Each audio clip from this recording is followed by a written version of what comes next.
It'll never happen to us until it does happen to us. And guess what? Ebola is happening to us. It's here, and when it comes to trusting the very folks who said it never would get here, it's enough to make you sick.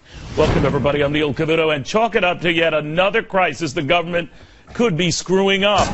Whether it's the CDC missing things on Ebola or just playing down Ebola, Washington's inability to grasp the severity of a problem at hand is practically a virus in itself. And its most common symptom is acting like nothing is wrong. Like first dismissing ISIS as the JV team, or the IRS scandal as much ado about nothing, or the Justice Department targeting of journalists as just a few journalists, or the disastrous healthcare law rollout as just a few bumps in the road. Just a pattern, and to hear a lot of Americans tell it, just about enough. Because the problem with minimizing crises that become big crises is folks soon start to think you don't have a handle on any crisis, which is why many aren't buying the CDC saying that this Ebola thing is contained. These are the same officials, after all, who said it would never come here in the first place. Well, it has. And the official response has been enough to make anyone want to stick a syringe in their eye for fear of seeing what comes next. To Charles Payne, Dagan McDowell, Adam Lashinsky, Charlotte Gasparino. Ben Stein is out this week.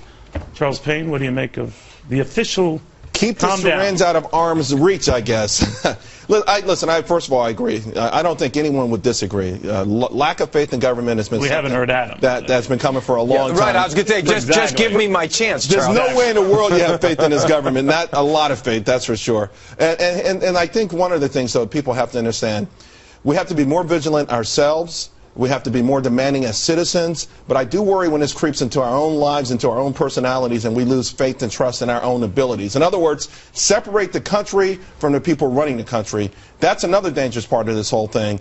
Just the aura that we've lost it because these guys can't, the Secret Service can't keep a guy with a loaded gun off an elevator with the president. Well, that was scary enough. It was scary. You know, one thing that comes up when people keep telling me to calm down, just stay calm, just stay calm. Automatically, by default, I'm not going to be calm. Well, especially with the CDC, because, this Ebola patient had contact with only a handful of people, and then just a matter of hours later, now we're looking at 100 people. So either they knew and didn't tell you, or they don't have a handle on the situation.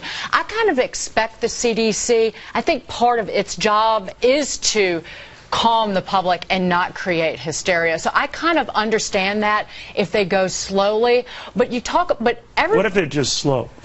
That's troubling, but I'm troubled by the fact that anytime anybody testifies in front of Congress these days, I expect that they're lying. That is my expectation. They treat us as if we don't have a right to know the truth. To that point, what about the head of the Secret Service doesn't tell her boss, the President of the United States, that a man with a gun was in an elevator with him? So if she's withholding information from her very boss, what does that say about the government at large and us? We're the ones paying the bills. Jasper? Well, I think there's two stories here. There's the story of whether this administration is the most incompetent administration we've ever seen, or at least since Jimmy Carter. I mean, there's a degree of screwing up here that is, I mean, listen, you can say what you want about Bush, made some major mistakes. This is getting pretty bad when a guy with a gun can basically be in the elevator with the president. He has a criminal record. That's one part of this. The other part is Ebola. I mean, listen, I said it on this air, and I can't remember who argued with me. We should stop flights from those countries. I know it's difficult, but we're going to bring it here, and that's what we did. And here's the other thing I will tell you. They say it's impossible to get. I talk to doctors off the record, and they will tell you this. It's not as easy to get as the common cold. That's very easy. Get it in a gym if your immune system's down. By the way, it's a lot easier to get than Hep C or AIDS. A lot easier. It's somewhere in the middle, and you got to ask yourself, why did the journalist get infected? We still don't know. I mean, was he having sex with people over there? I don't know.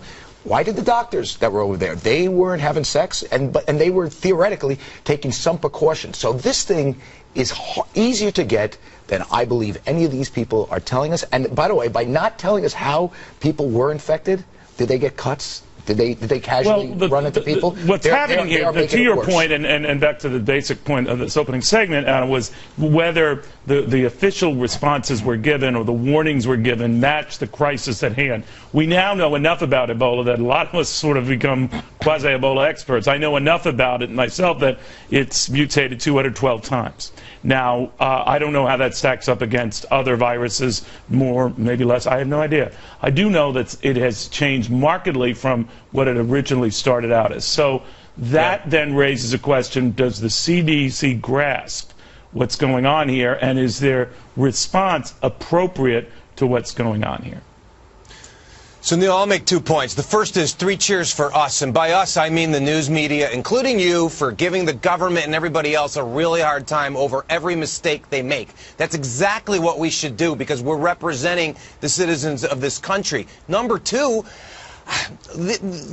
governments and big organizations make mistakes all the time and defend themselves all the time, and they should defend themselves. They should say, hey, we're doing the best we can. And then when they keep screwing up, they say, guess what?